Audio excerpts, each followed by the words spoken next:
tanggapan. Dito po tayo ngayon sa Convention Center ni Congressman Emeng.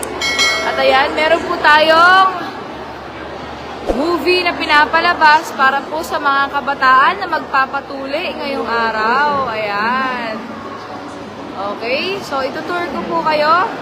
Ayan po yung mga magpapatuli natin. Nanonood po sila ngayon ng movie habang naghihintay.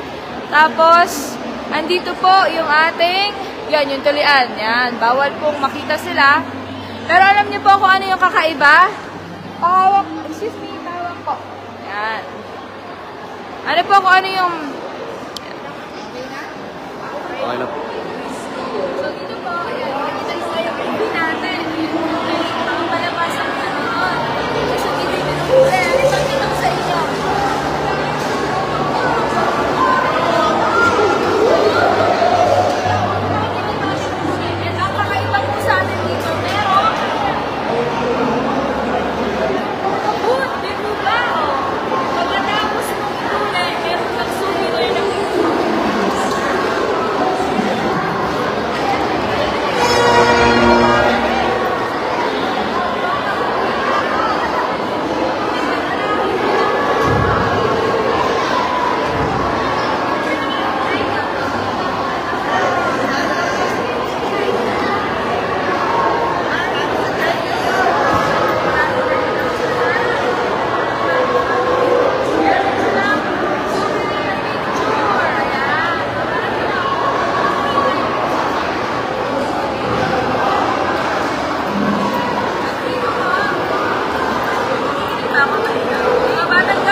Pakikita ko muna sa kanila, doon ko kayo interviewin. Doon tayo. Yan.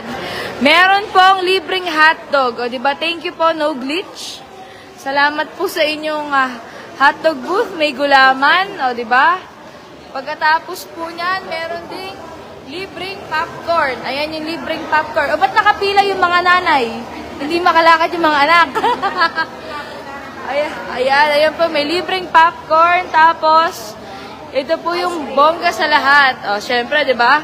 Meron tayong palibreng ice cream. Thank you po, ice cream. Although paid, pero thank you po sa inyo. O, isa sa favorite kong tatak ng ice cream. Yan. O, kakainin ng mga bata mamaya.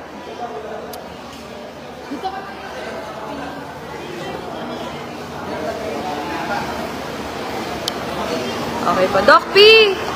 Mga batang gapan, magandang umaga po. Katabi po natin ngayon si Dr. Pangilinan po, ang ating department head sa City Health Office. Doc P, lakasan na lang po natin yung boses natin.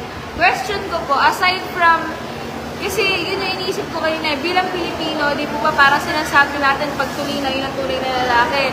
Pero ang totoo po, bilang kayo ay doktor, ano po ba yung health benefits or yung kailangan, bakit tayo po ina-encourage natin yung pag ano po, yung pagpapatula. Dito tayo para kita nila yung mga tao. Dito po tayo. Hindi, Doctor, dito tayo. Again po, magandang umaga po sa mga batang gapan.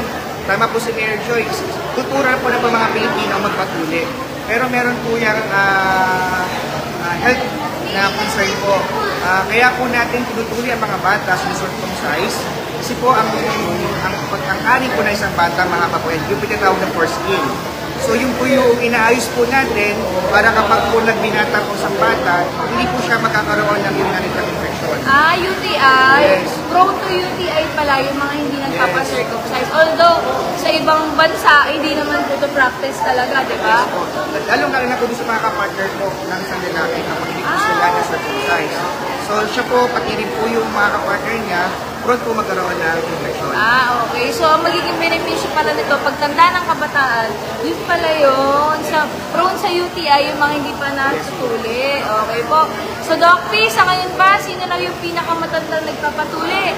Inaabangan niya, sino mananalo ng 30,000? Sino po? Sa ngayon po, meron pa 15 years old po. 15, okay. So, kung may mas matanda pa po sa 15, mamayang hapon, pwede po kayo humabol pa hanggang mga 4:30. para naman hindi masyadong gabihin, bukas po tayo dito, pero hanggang 5 nag-o-opera po sila dito. Okay, Doc P, nag-opera Okay, na po kayo. salamat Thank you, po. Doc P. Okay po. Thank you. Okay po. Okay, so busy po tayo ngayon. Nandito po tayo ngayon sa Convention Center.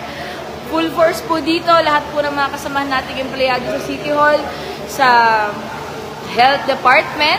At ngayon nga po, ayan, excited na po ako. Sino kaya ang mananalo ng 30,000 pesos na pinakamatandang magpapatuli ngayong araw? At saka wag po kayong mag-alala. Ayan, may libre tayong ice cream, hotdog, popcorn, at saka gulaman para po sa inyo. Okay? So, kita-kita po tayo. Andito lang po tayo buong araw. God bless po mga Batang Gapan. Bye-bye!